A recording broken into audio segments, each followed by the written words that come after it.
Messieurs les organisateurs de cette initiative, Messieurs les invités, distingués invités, l'exercice aujourd'hui auquel nous devons nous livrer est un exercice difficile.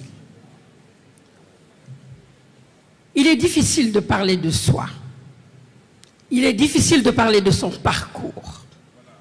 Surtout si notre devise est « Pour vivre heureux, vivons cachés ». Mais j'ai accepté de me prêter à ce jeu aujourd'hui parce que j'ai pensé que le jeu en vaut la chandelle. J'ai pensé, quand Mariam m'a dit c'était pour inspirer des jeunes filles, j'ai dit j'accepte de me prêter à ce jeu-là. Par contre, j'ai une équation que je n'ai pas résolue. Quoi dire? Si je devais aujourd'hui me définir, je dirais, premièrement, que je suis une personne extrêmement curieuse. Deuxièmement, je dirais, je suis une personne chanceuse, mais pas privilégiée. Troisièmement, je dirais que je suis une personne vindicative, avec un esprit de compétition qui n'abdique jamais. Et je dirais enfin, je suis une personne qui aime les challenges. Pourquoi je me définis de la sorte? Si je dis je suis une personne curieuse, il faut comprendre que ce n'est pas la curiosité malsaine. C'est parce que c'est la curiosité qui m'a amenée à la science. Quand nous faisions les travaux pratiques, ici à Sainte-Jeanne d'Arc, quand nous faisions des travaux pratiques dans le secondaire, au lycée, j'étais fascinée, absolument fascinée par ce monde invisible que je n'arrivais pas à appréhender à l'œil nu et que j'étais obligée d'observer à travers des microscopes. Et je me disais, mais il faut absolument pouvoir percer ce monde-là.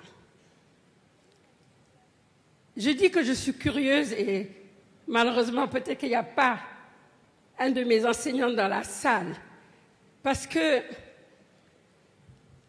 je remettais tout en question, absolument tout.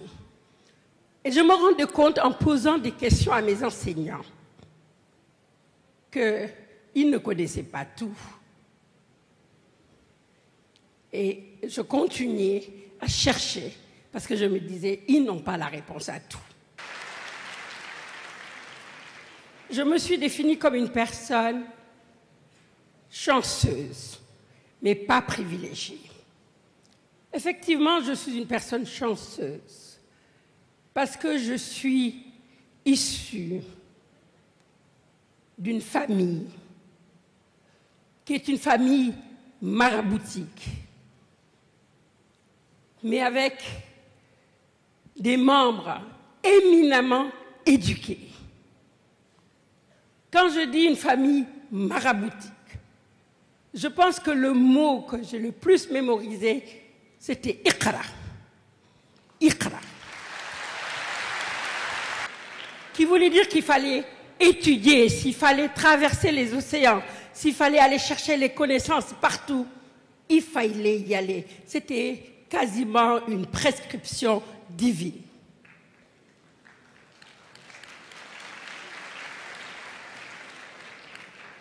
Je dis que je suis une personne chanceuse parce que j'ai eu des parents qui nous ont donné une éducation religieuse certes, mais également qui ont beaucoup poussé pour que nous puissions aujourd'hui réaliser ce que Mariam Karire disait, nos rêves. Et c'est pour moi l'occasion réellement de leur rendre un hommage et de faire appel aussi aux parents en leur disant qu'ils ont un rôle très important à jouer pour l'avenir de leurs enfants.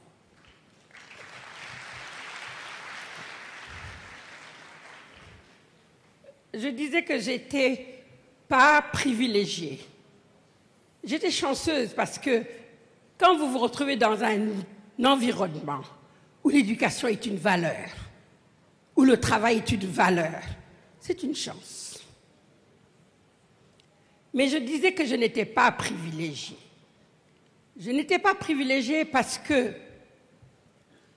mon père était le premier directeur du budget au Sénégal après l'indépendance, sous Pétavin, qui était le ministre de l'économie et des finances. Et n'était pas bénéficiaire de bourse. Aucun membre de ma famille n'était bénéficiaire de bourse parce que mon père nous répétait à longueur de journée que c'était un ascenseur qu'il fallait envoyer aux gens qui étaient peut-être en dessous des couches moyennes pour pouvoir les tirer vers le haut. Par contre, vous êtes des privilégiés. Comment fonctionne l'organisme humain? Par définition, la physiologie, c'est le fonctionnement de l'organisme humain. Mais en allant dans les détails, quels sont les mécanismes cellulaires? Pourquoi le bras, on peut le tendre? Pourquoi les yeux, on peut les fermer? Etc., etc. Toutes ces questions, je trouvais des réponses en faisant la physiologie. J'ai continué quand même à pousser en disant, pour moi, l'organe le plus puissant dans l'organisme, c'est le foie. Parce que c'est l'usine qui fabrique beaucoup de choses. J'ai dit, je vais aller me spécialiser en hépatologie. J'ai quitté mon pays, que j'aime beaucoup, pour me rendre en France et faire cette spécialisation en hépatologie. Lorsque j'ai fini ma formation, immédiatement, à l'hôpital Beaujon, les gens m'ont proposé un contrat de 4 ans pour pouvoir exercer là-bas. Pour moi, c'était hors de question. Et le lendemain de ma soutenance, j'ai pris l'avion en sens contraire pour revenir dans mon pays.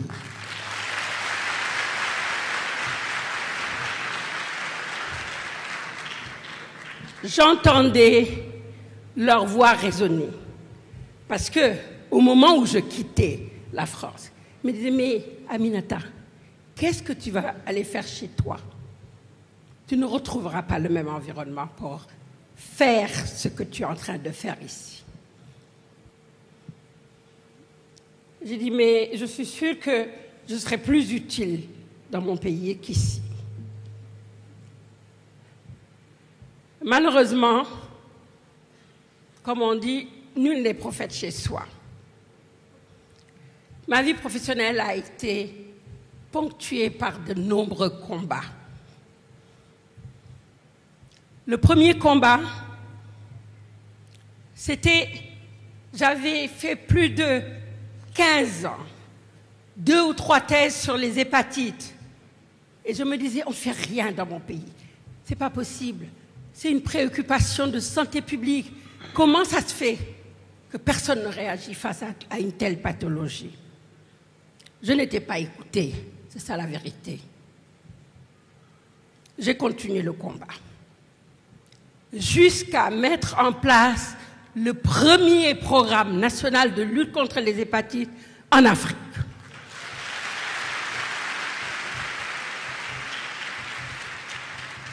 Ce programme, je le dirige depuis 1998. Je n'ai jamais reculé. Et jusqu'à aujourd'hui, je dirige encore le programme national de lutte contre les hépatites. Une fois le programme mis en place, je me disais, bon, well done.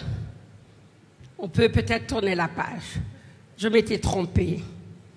Je m'étais trompée lourdement parce que je n'avais pas réalisé que le monde est fait de lobbies.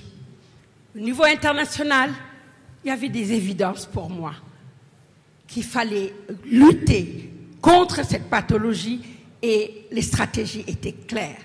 Le premier problème que j'ai rencontré, c'est le calendrier vaccinal. Pour ce calendrier vaccinal, je ne comprenais pas pourquoi l'Organisation mondiale de la santé avait décidé qu'en Afrique, il fallait vacciner à 6 semaines, alors qu'en Asie, il fallait vacciner à la naissance. Les problèmes ont commencé parce qu'il y avait des enjeux économiques énormes, parce que l'industrie pharmaceutique avait mis au point un vaccin qui était un vaccin combiné, qui ne pouvait pas être utilisé à la naissance. Ils ont différé la vaccination pour des intérêts purement économiques.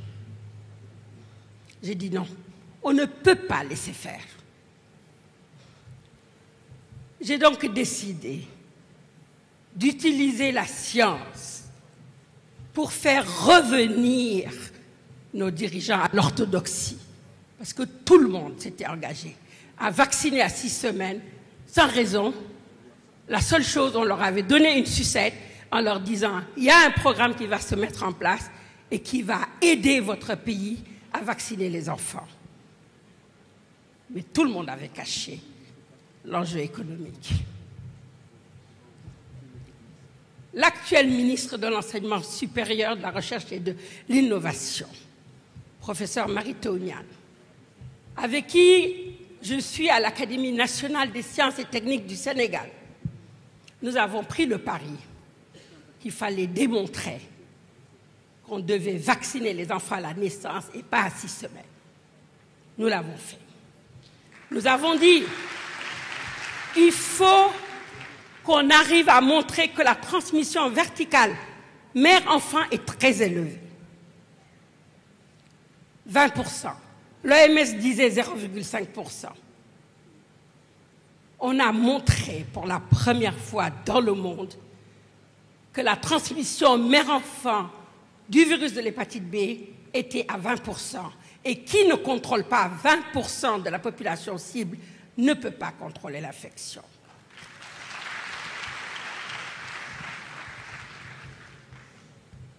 L'Afrique nous le doit.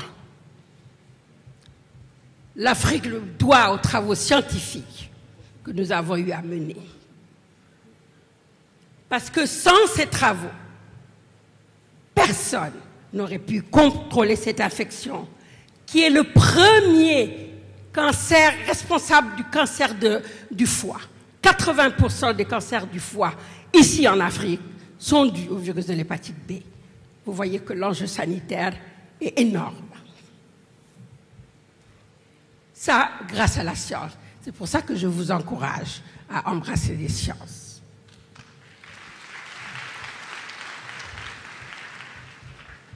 J'avais l'impression qu'après cela, le combat était terminé. Pas du tout. Je suis allée m'embourber. Parce que des fois aussi, j'ai l'impression que c'est moi-même qui cherche les problèmes et pas la simplicité. Je suis allée m'embourber dans un autre projet, mais qui a un lien avec ce que je fais. Je le disais le 8 mars. Je disais, pour moi, les malades sont des personnes vulnérables. Les jeunes de mon pays sont extrêmement vulnérables. Et j'ai décidé de m'engager auprès de la jeunesse de mon pays.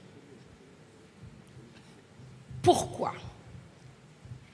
Parce que si aujourd'hui on dit 65% des diplômés de l'enseignement supérieur ne sont pas insérés,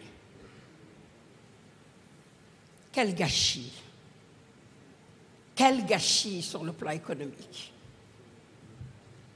autant d'années de formation pour fabriquer des chômeurs. J'ai dit non. Nous avons des opportunités formidables. La science nous permet de faire énormément de choses aujourd'hui. Nous allons exploiter le pouvoir de la science pour former autrement notre jeunesse, pour encadrer autrement notre jeunesse. Et nous nous sommes lancés dans un programme qui est un programme pilote que nous appelons le programme sénégalais pour l'entrepreneuriat des jeunes.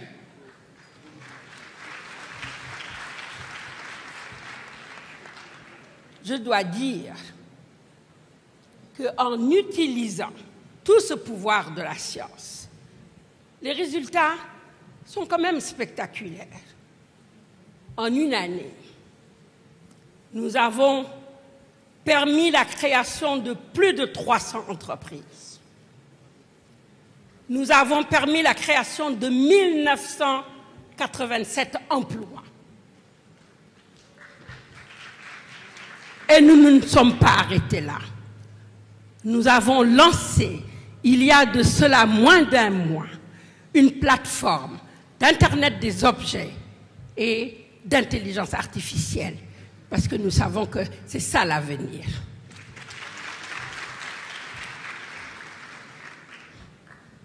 Ce qui me désole, et ça je le dis très clairement, on peut piller les ressources d'un pays, que ce soit des ressources naturelles.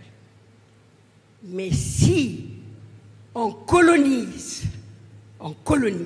et qu'on pille l'intelligence des jeunes, c'est encore beaucoup plus grave.